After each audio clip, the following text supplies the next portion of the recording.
Hi guys, welcome back to another YouTube video. Coming from the gym this morning.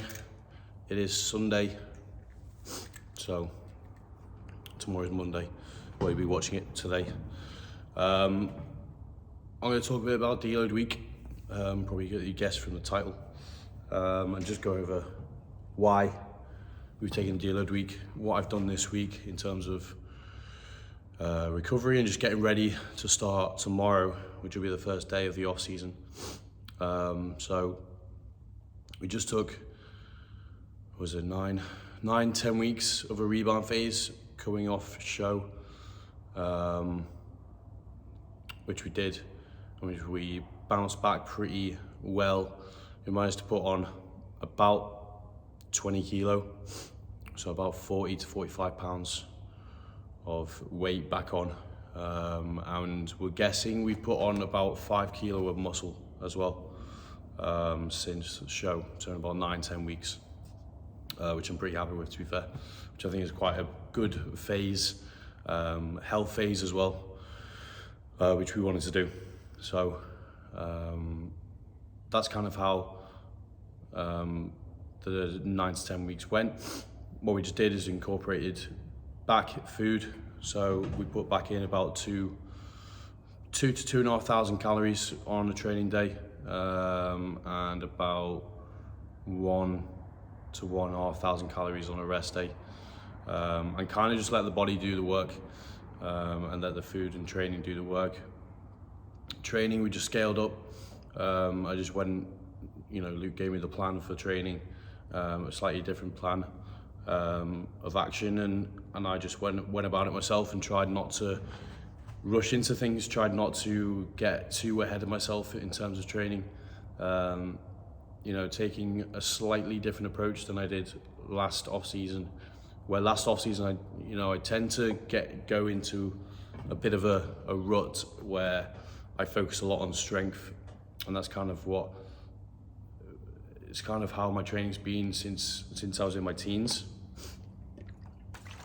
And that's where I kind of head, once I've got into a plan and it's been a few weeks down the line. If Luke doesn't remind me, I kind of get back into a strength phase and focus too much on the logbook. So this time around, I've tried to focus a lot on pump work, as I knew coming into this health phase and rebound that joints and stuff needed time to adapt back into the training. And obviously when you come back into a rebound phase, strength goes massively through the roof. You just spent probably, because we already spent before the health phase started and the rebound started, we did 2 to 3 weeks in a depletion state, so where strength just wasn't needed, and we weren't focusing on that at all. We were just coming in and working movements and letting the body do the work in terms of fat loss there. So strength just wasn't apparent there. Obviously before that I tried to hold all my numbers, which I did up to about 5 to 6 weeks out. I managed to hold all my off-season numbers, which I was very happy with. But getting into this health phase, rebound phase, I knew that strength was going to take a massive incline, so I wanted to just step back a bit and just focus a lot on pump work, which for me is like not putting gym pins in every single piece of equipment, and not using extenders and stuff, and just trying to pull back a bit, because I knew that once I had food back inside, and I had 1 to 2 weeks in the gym, I knew strength was going to go in a massive incline, and if I was myself back then, I probably would have started gym pinning stuff and stacking machines and going for new PRs, which I just didn't do, which was a good move in my case. And training's been going really well, and it's probably the best I've looked ever in terms of physique and fullness, and you're still holding good condition, which was the main point that we wanted to hold on to, was condition, with weight obviously going up drastically. 20 odd kilo in 9 to 10 weeks is a lot of weight to put on, but it's gone in the right areas. We focus a lot on the training aspect of things and pushing food to where it needed to go, you know, using obviously the use of insulin and stuff, and obviously coming into this health phase, the super supplements that we use as a enhanced athlete are very much so dropped down to a health range and bringing me right down, just giving my body a break to rest and recover from what we did in prep and peaking and stuff and all that. So, but we've come to the end of that now where I feel good, feel ready to get started and get cracking on this off season and just really push hard. That's my main goal. So realistically, we've only got now, I think about five to 6 months, I think, before prep potentially starts again. We're unsure yet, so I'm not going to give you a final answer yet, but we're, you know, there's talks, me and Luke talked before of what we wanted to do before we had a chat after show before the rebound started, when I was in that little deload week coming off the back of show, and just what the plan was going forward into this phase and then into the off season as well.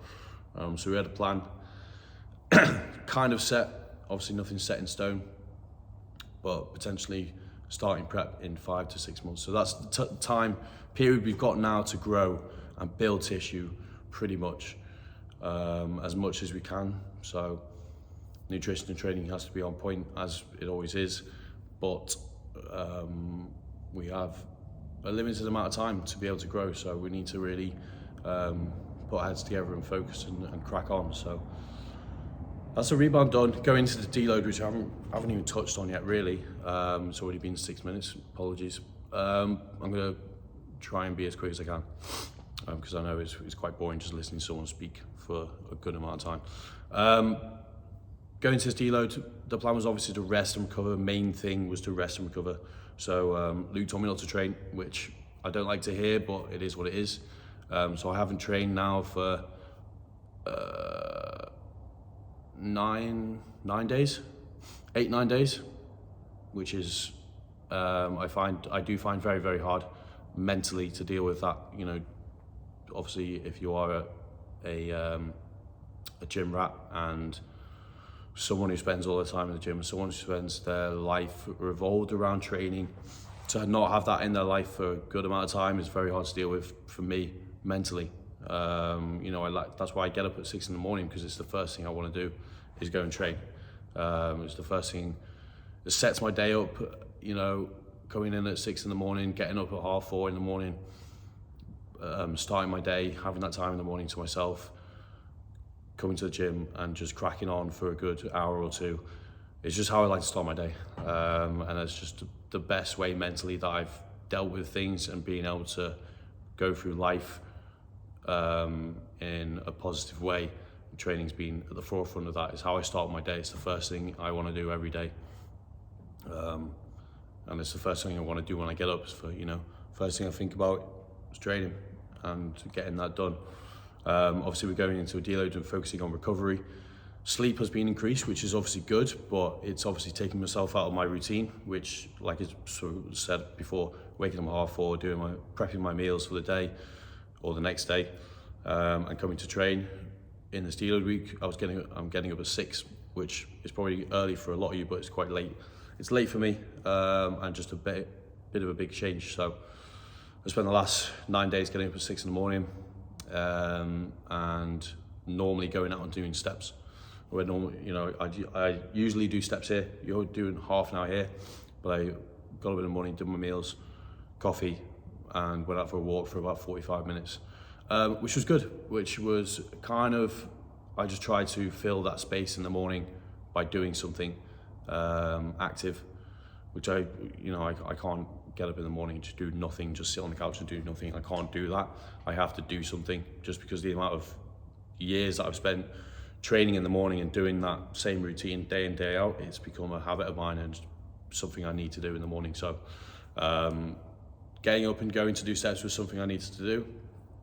Obviously focus on recovery and just rest, which I find very hard to do, but it's something that needs to be done, especially in these deload weeks, because they don't come around often. You know, we're about to go into a big push phase, and I know that. Luke knows that, so he said, you know, make the most of this time now, because we're going to be pushing hard, and I just need to prioritize this time, make sure my body's prepared enough to come back into training. So that's kind of what I've done this week. That's kind of how I work things. Nutrition, touch on that a bit. All I've done is eating rest day food. So literally 5 meals a day, which is not a lot, but it's been quite nice not to have to 6 meals a day. And the difference between 6 and 5 meals a day is quite a lot, I've found out in this last week. It's just not having to really remember to eat. You know, my meal timings were 10, 12, 2, 6 and 8, or like 10, 12, 3, 6 and 8. So quite a big space between meals, and just very, very easy for me to get in. Today's the first day where we're doing 6 meals back into the off season and stuff. So having that pre-workout meal before bed is obviously my 6th meal, which I didn't have in the Deload week on rest day food. So looking forward to today, just eating a bit more, and refeed meals as well. So we had 2 refeed meals this week, which is basically an untracked meal where I take out 1 meal and replace it with anything I want, pretty much. You know, me being me, I don't really go too mad overboard. I try and keep it fairly clean. You know, I might have, I do have a bit of a sweet tooth at the moment, so I might have some cookies at the end of the night to finish the meal. But it's mostly a bit more rice, which I had on Thursday. We went to Wagamama's and had the katsu curry. I doubled up on rice, and then had a bit of cheesecake and went over and had some cookies. That's kind of how I work it. Other than that, go for burgers and fries is a really good option. Five Guys is probably my main go-to for a refeed meal, or bun in Heswell, which is really good. Something like that. Today I've got one as well, so I haven't decided what I'm going to have yet, but set us up nicely for tomorrow's first session back into the off season, which I'm very much looking forward to. So, and that's kind of it. I'm going to kind of leave it there. I'm very much looking forward to going back into this push phase now. I'm going to keep you up to date on everything, the ins and outs of what we're doing, in terms of nutrition, training, maybe touch on drugs a bit. I don't really tend to delve into them because it's still a bit of a touchy subject, and it's something that I'm not overly confident to talk about on here, on socials and stuff. So maybe we might get into that. Blood work as well. The plan was to run blood work.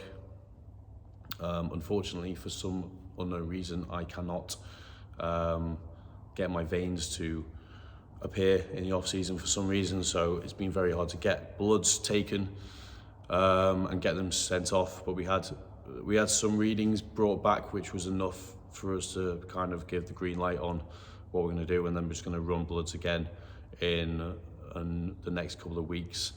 Once we get training underway and everything underway, and into the off season a bit more, we'll get bloods done again to just see where we're at, and get some proper results back. So, but that's kind of it. Into the off season tomorrow. Looking forward to it. We'll keep you up to date. I don't think there's anything else to touch on. That was kind of the deload week and what it is. The main thing I've taken from it is that I still don't like deload weeks, but I know they're beneficial. So they are important in a training phase and in the aspects of what we're trying to do. So we'll leave it there. Thank you for watching. I hope you've taken some information from this video. Maybe not, but I just like to update and keep things going. And I like to as well, the reason why I started doing YouTube and the reason why I talk on my stories every day is honestly to like just clear my head. I have a lot of things that I think about in my head, and a lot of things go around. And to be honest, I'm going to be brutally honest, I'm not the kind of person who likes to offload on people. I know that's probably a bad thing, and I know I probably should do more, but I like to keep myself to myself a lot of the time. And I don't offload on people. I don't, to be honest, talk to many people. That's just how I do things. That's just why I like bodybuilding so much, because even though there's a lot of different people in your circle that go into bodybuilding, like relationships, like your coach, and family members and stuff like that. But it's very much so a solo sport, I think anyway. I wrote a post about it the other day where, yes, these people in your bodybuilding journey help massively, and they really, really do. Like, I don't know what I'd do without Luke in my corner coaching me. Honestly, don't know what, he's taking me to win my overall and taking me to come third in the world. So, I've got nothing but thanks to Luke in terms of not just in bodybuilding, but in general life. But you can't rely on these people in terms of bodybuilding. You have to show up every morning. Like today, I'm by myself in the gym this morning, showing up to do cardio, showing up to train, having your meals, things that go on behind closed doors, outside the gym. You have to control all that, and it's very much so a solo thing, and it's very much up here as well. So I tend to just go by myself on these things, and that's why I started talking on Instagram and offloading on there and just talking what's in my mind for the day. And that's why YouTube as well. That's why I can talk for 16, 20 minutes because I don't really, honestly, I don't really talk to many people. So this for me is like an outlet, and it's just how I like to clear my mind. I find it's been very, very beneficial in terms of my confidence and stuff since I started talking on socials and stuff, which has been a big impact for me, and just gives me a sense of clarity. When I finish this video, I know my head's just going to be much, much clearer because I've got a lot of information out, but I'm still talking to people. It's not like I'm just talking to myself. I'm still talking to someone, one person will watch this and maybe take something from it. So that's what I'm trying to do. And it's very, very genuine. Like I don't think about what I'm going to talk about before. I just press record and talk.